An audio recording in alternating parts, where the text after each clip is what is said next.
Hello, hello, hello. I am Gavin, here with all your Mac gaming news, reviews, and gameplay. Today I'd like to talk to you about a Kickstarter that caught my attention recently called After Reset. It's the Kickstarter for the game After Reset, billed as a sci-fi post-apocalyptic role-playing game inspired by Fallout 1 and 2.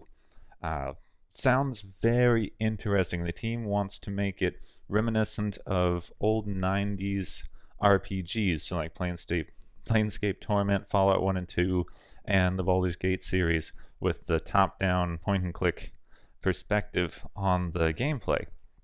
I think that's really compelling. I love that genre. We haven't seen it in a bit. We've seen a recent resurgence with things like Wasteland 2, but just because one is making a resurgence doesn't mean we can't have more than one. Having two or more would be great. I've seen a lot of people criticizing this game online for looking like Wasteland, but honestly, who cares? If we get more good games out of this resurgence, so much the better. So the lead developer, Mr. Nixon, was kind enough to send me a tech demo so that I can see it playing on an actual Macintosh machine. So I was able to get it playing on my iMac. I have a slightly older 2009 iMac. I am due for an update. I'm probably going to keep this around to test stuff on older machines because I know a lot of you have older machines. But worked great on my computer. I'm showing some gameplay that I picked up from it. I had to turn the graphics down slightly just because I'm running it on an older machine and things don't always play nicely with my recorder as well. So I certainly expect the game to run better once it's up and running more, fully optimized and tested for Macs, etc., etc. But I wanted to show this game is currently able to run on Macs, even in this early stage of development. Everything else that I show is going to be from the devs' recordings that they have on the internet and that they gave me. So just to show the game in its full light as opposed to the slightly graphical downgrade that I have on my computer. So the game is set in the post-apocalyptic wasteland. I know, raise your hand if that seems familiar, but I love that setting. It's a very interesting setting to me if it's done right, and it looks like this game is doing it right.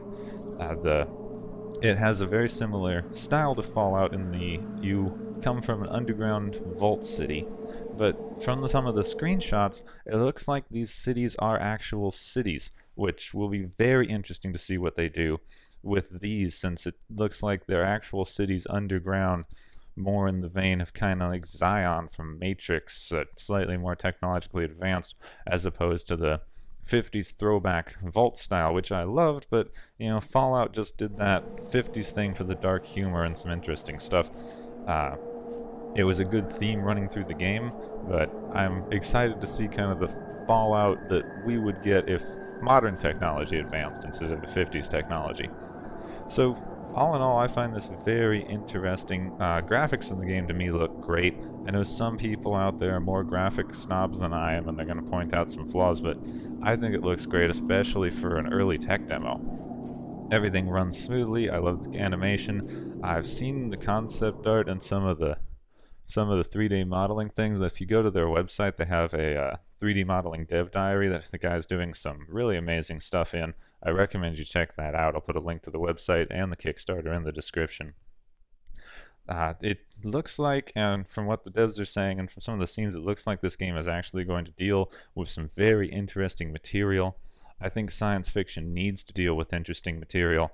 One of the screenshots had a picture of a slave market being set up in one of the cities, kind of reminiscent of Fallout, but Fallout never did all that much with the idea of slavery. It was kind of thrown in a little bit. I'll be excited to see if they deal with that topic more.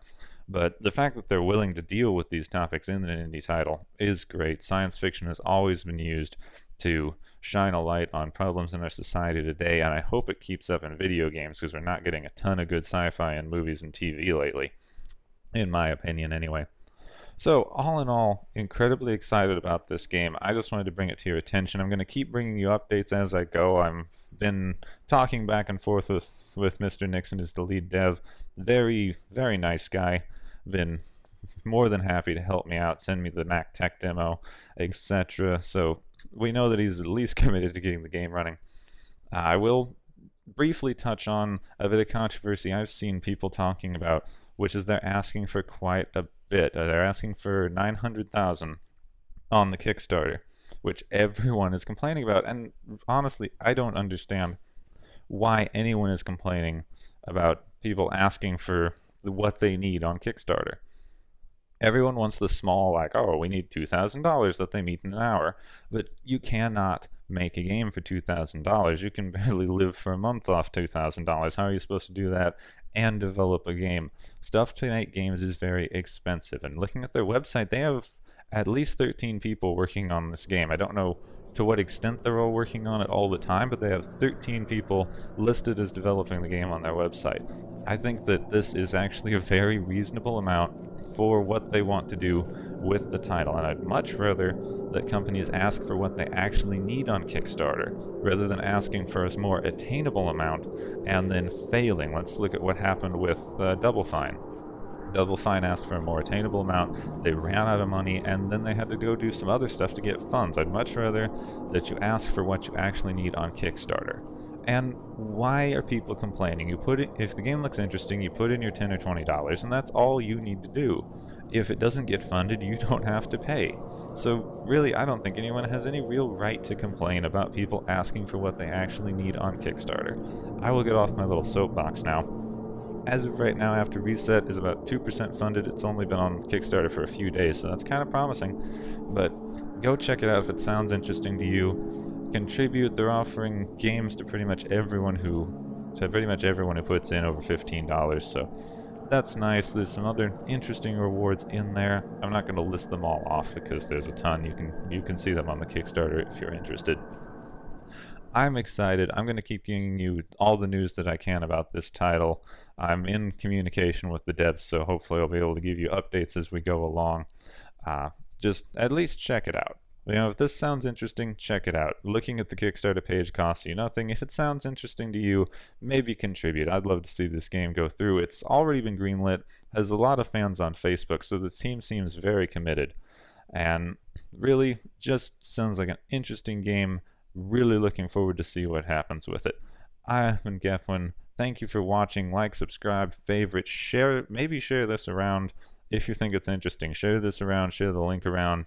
I put up a thing on the Mac Reddit. If you think it's interesting, spread it around the media. They need bodies in the Kickstarter, for lack of a better term. Thank you so much for watching, and I will see you soon.